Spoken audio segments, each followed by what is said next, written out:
right, everybody, welcome back to the Sad Dad Games podcast, and you are listening to another episode of Eric's Indie Corner. Today, I am going to be your host, Eric, and joining me are... I'm Shan. And I'm Emerlie. All right, Shannon, Emerlie, and Eric talking about indie games today.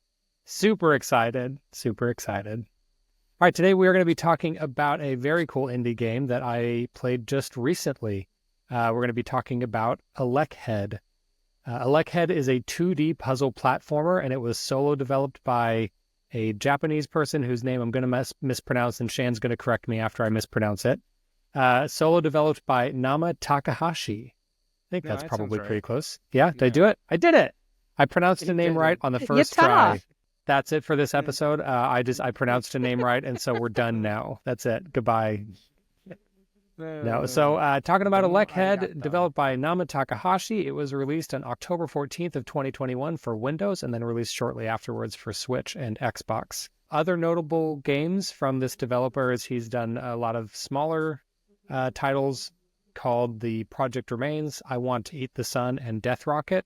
And none of these, I haven't played any of those games, just as I was doing my research. Those are the titles I found, and so I might check those out in another episode. I really enjoyed ElecHead, so it'd be cool to see some of the other stuff that they've worked on. And yeah, those of you who have watched Eric's indie episodes before, you know how we're going to break it down. We're going to talk about story first, and a little bit about gameplay, and then a little bit about the visuals and sound. Before we jump into any of that, do either of you guys have any initial thoughts on ElecHead? I have not played this game, but I did watch the trailer and kind of looked at some of the gameplay, and this immediately does make me think of Cuphead, where I don't know what this character is supposed to be, but I wonder if there is some inspiration there, and maybe you can give some insight on that. He's got kind of the large flat head. I think outside of that, no, I don't know that there's a lot of similarities, but he does have a very cup-shaped head that I didn't think of until now. Yeah. Good shape association. Cuphead. ElecHead. Oh yeah, ElecHead, Cuphead. There you go. They both have head in the name, so yeah. I mean, and you know what? This is a big gap in my indie experiences. I haven't ever played Cuphead. What? So I know, and it's on the very top of my list. I haven't gotten around to it. I think I own it. I just haven't gotten around to play it yet. I'm a busy man, you know. Never got around to it, okay? Exactly. Exactly that, and in that voice. You're telling me you have never been baptized? Exactly. Man, Nacho Libre. Missed that. Beautiful, awesome movie. So, talking about ElecHead today. We're going to talk about the story, and there isn't really one. All right, so now we're moving on to gameplay. I miss the days of video games where just like, that just didn't matter. Just build me a game and I'm going to play it.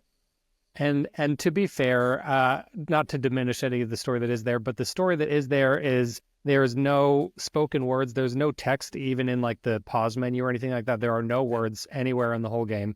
And so the story is very, very minimal and very much in the background, but particularly as you complete the game, you can kind of feel some grander themes that they were going for, but it is very understated and very much not the driving point of the game. And as such, I don't really have much to say about the story because it's kind of just a game that you play and it's fun. It looks aggressively inspired by Game Boy Color. Totally. It really, really does. And we'll talk a little bit more about that with visuals and sound, but because I've got a lot of really great things to say about that. But before we jump into that, we're going to talk a little bit about the gameplay. So ElecHead is a 2D puzzle platformer in a very pure sense of the word. There is really not a lot going on outside of just the pure puzzling aspect of it. So you move through the game in a linear fashion, and things aren't quite separated into rooms. It's like almost like one big long level that you move your way through. And every time you go to a new screen, there's different puzzles to solve and different obstacles to overcome, but there aren't really any enemies to fight. There's no combat to speak of. It's really just you're solving these puzzles, you're figuring out how to move forward. And in typical kind of old school inspired fashion, you don't even really know why, because the story is so minimal. You're just got some puzzles and you want to solve the puzzles. which is really refreshing. I really appreciate sometimes when something is just, they boil it down to its simplest elements and they just say like, yep, let's just do that. So found this kind of refreshing, like a nice palate cleanser almost when you're playing more complicated and challenging games. Like, for example, we're playing through The Last of Us Part 2 as part of our regular series while I was playing this one. And The Last of Us Part 2 is a really intense game and really kind of a emotional experience. And then I was playing through ElecHead on the side, and it was kind of a nice, like, just like cleanse my palate, put me in a good mood after being bummed out by The Last of Us Part 2. And in the best way. I really love that game, but it puts you in a headspace, So ElecHead's really nice, really, really interesting gameplay. And they have there's a really interesting mechanic in the game where your character can electrify whatever you're standing on. And they use that as the main device for how you solve the puzzles. So, for example, you stand on this platform and your body conducts the electricity and it makes the platform extend so that you can reach the ledge over across there. And so you use your body as a way to conduct electricity to figure out how to solve these puzzles and to move forward.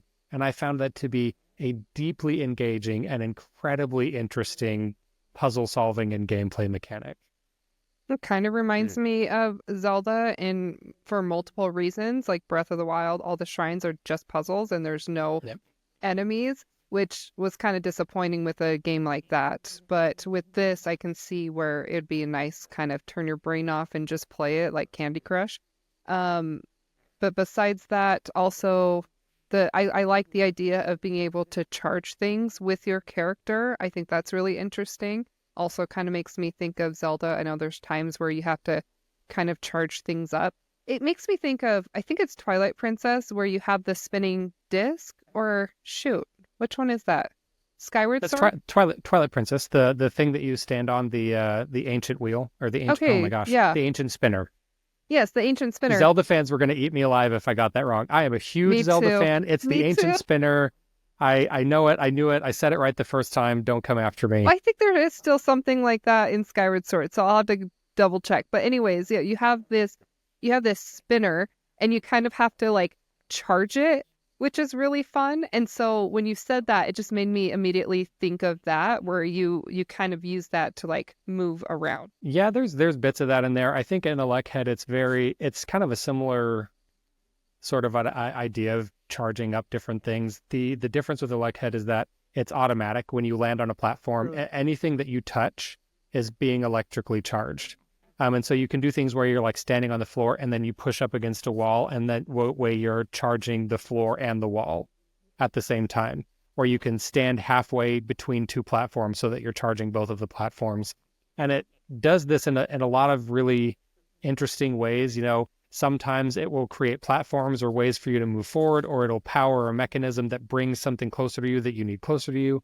Or sometimes if you stand on it, it'll activate a trap that makes it so that you can't pass through a certain way. So if you're standing on the floor, you can't just walk straight through it because there's, laser beams in the way or something. And so they get a lot of mileage out of this one simple idea, and it's very, very effectively used and makes for some really interesting puzzle solving.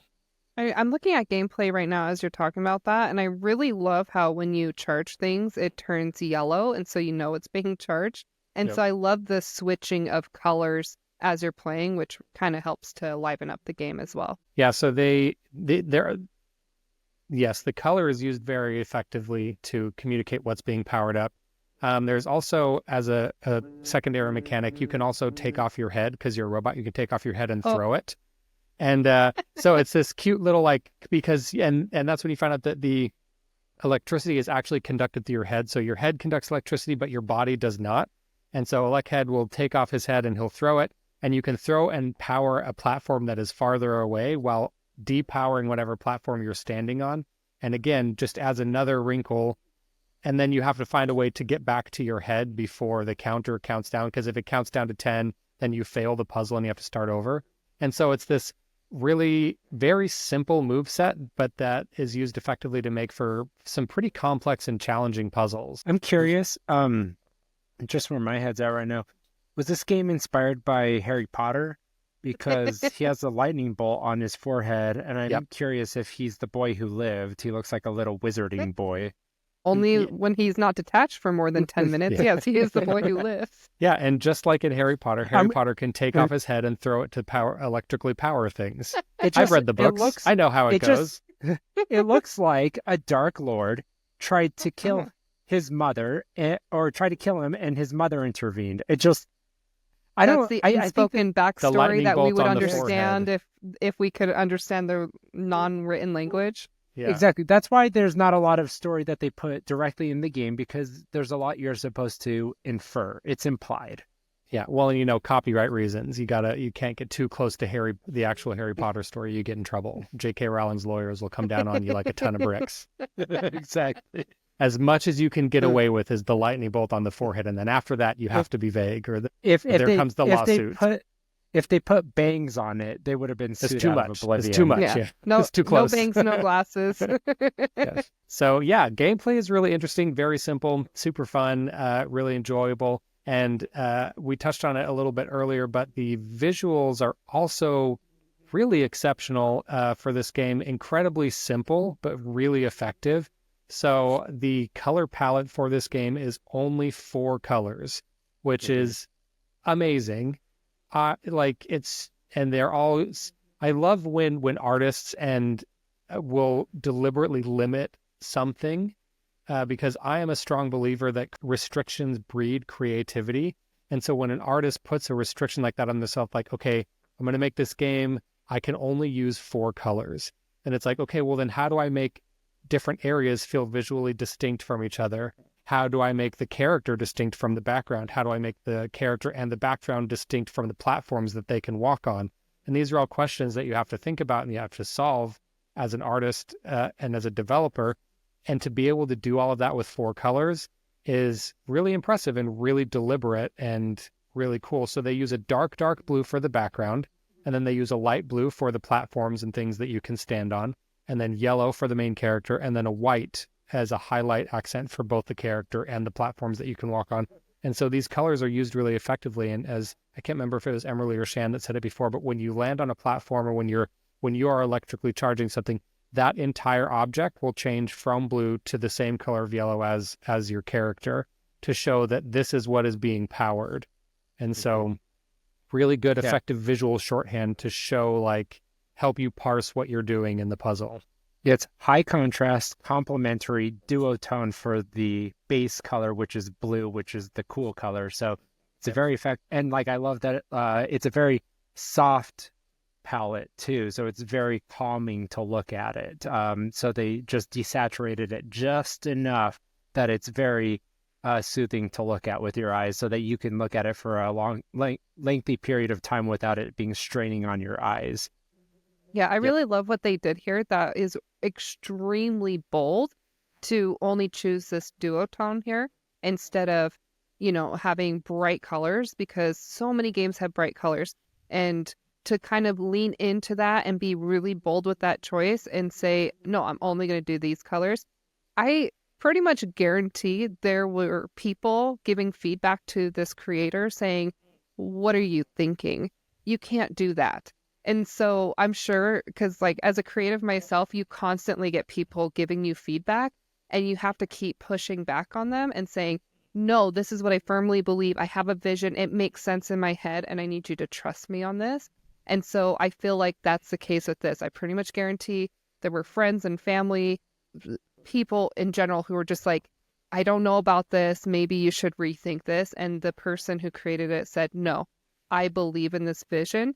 And I think it's really effective just looking at it, and it's making the game stand out to me as well. There's so many colorful games out there, and they can start to blend together, and it's hard to distinguish between a lot of them. When I've gone to GameStop and I look at all these different games that I'm interested in, what is going to stand out to me and what is actually going to make me do a double take and look at it even longer and decide if this is a game that I want to play.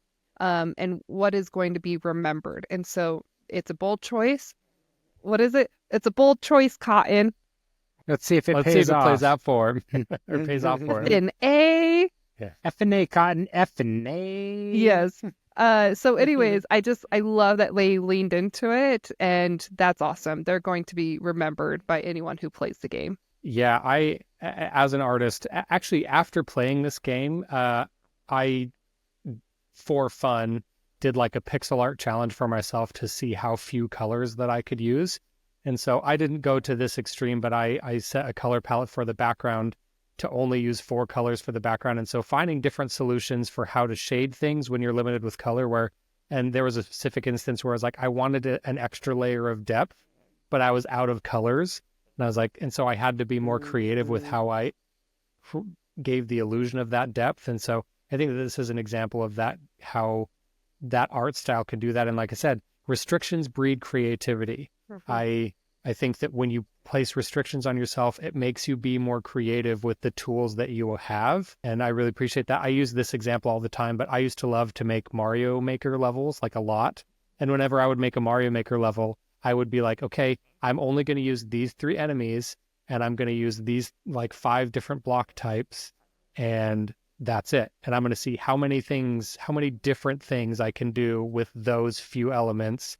And so it's a philosophy not just for art, but for game design as well. And for really anything creative, where if you're wanting to really force yourself to be creative and force yourself to think outside of the box, give yourself some restrictions. Say, I have tools A, B, and C, and I've got to make it work with those tools. And if I can't make it work with those tools, then I have to find a different solution. Like make yourself be creative in that way. It's hard, but it's really interesting to kind of force yourself into that box to think that way. Right. Yeah. And like, for example, because they're restrained with 4 colors, like they had to be creative. This is something that's like visually striking as I'm parsing over like how they had to get creative here. So when things are colored in yellow, so the blue and the yellow both have to share white as a specular highlight. So that's makes sense. It's a neutral color. It can be shared among them. But also, when yellow is highlighting an element, it can use the active blue color as a base color for the yellow. So yellow actually can also use blue as a base color, and that provides a very striking contrast that is artistic and stylistic. And when games are stylistic, it makes a game, it's a very intentional artistic design choice. And when games are stylistic, it makes it more evergreen. It makes these games, stand out against the test of time, and it makes it, exist farther into the future. I love games that choose to be stylistic anachronistically against its time. I 100% agree with that. I think that a lot of games that visually age really well are games that have interesting visual styles and aren't just trying to be the biggest, fanciest looking thing. You see that particularly with games from like GameCube era and stuff like that. Wind Waker is a great example. Twilight Princess was a beautiful game when it came out, but visually has not aged super duper well. It's not an ugly game by any means, but you look at games like Wind Waker, which was a little divisive at the time, but the visuals in that game have aged like a fine wine. They still look delightful to this day.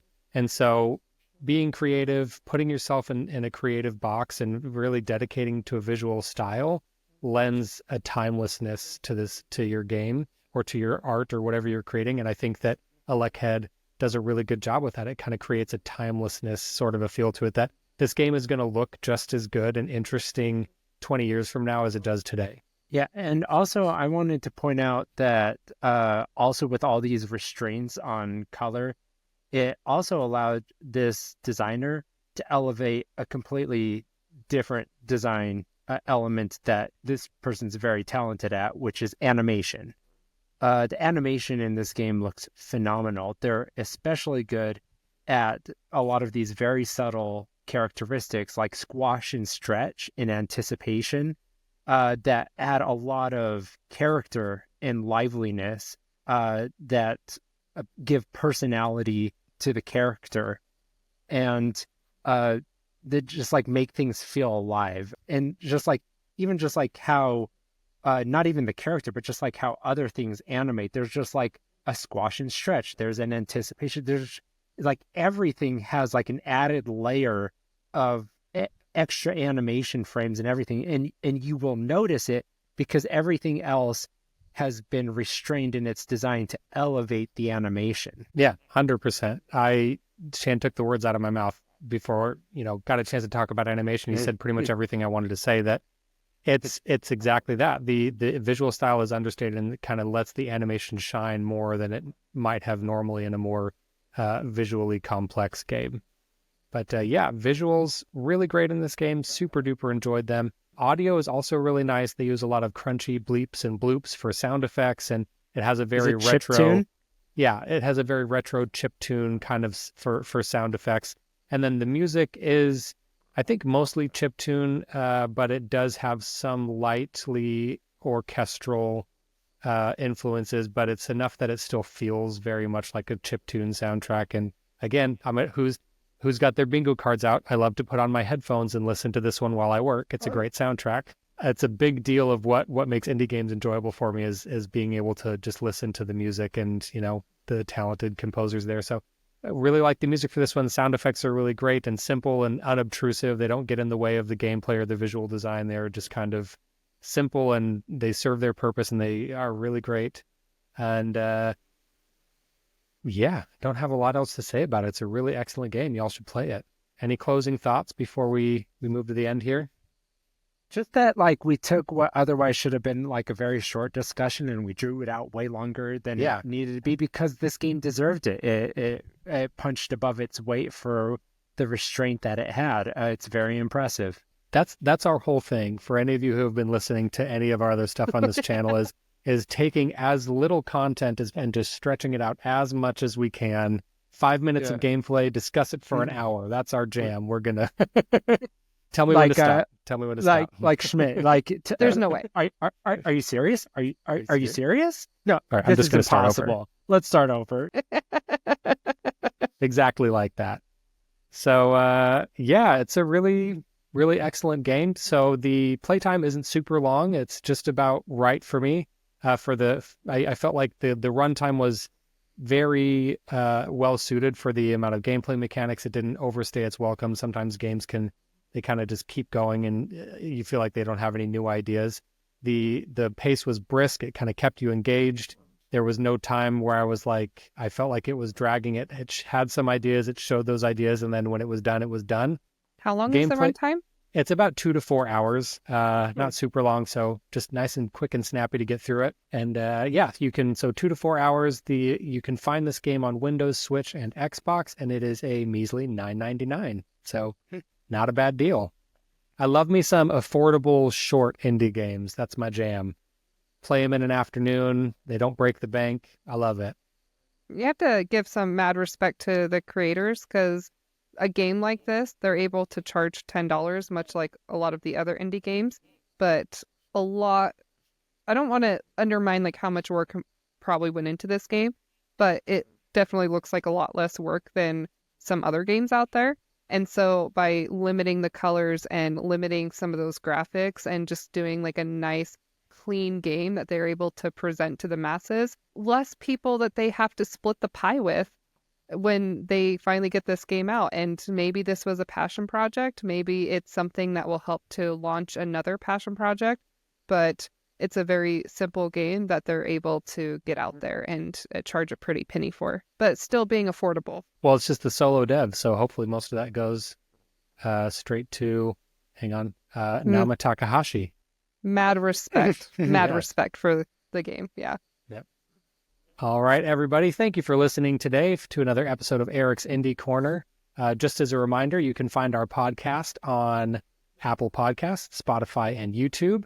New episodes of our regular series drop every Monday. New episodes of Eric's Indie Corner drop every Thursday. Be sure to like, comment, and subscribe if you're listening on YouTube. We would love to hear from you in the comments. Tell us how we're wrong. Tell us how we're right. If what's your favorite indie game? If you played ElecHead, tell us why you like this game as well. And we'd love to chat about that. I'd love to chat about that. That's the whole reason I do this thing is because I like talking about indie games. So come into the comments and talk about indie games with me. I would love that. And then, yeah, so I think that's everything for this episode. Thanks for joining us. Had a great time chatting about this. Bye. Bye. Bye, y'all. See you later. Outro. Bleepity doof, bleepity bloopity blow.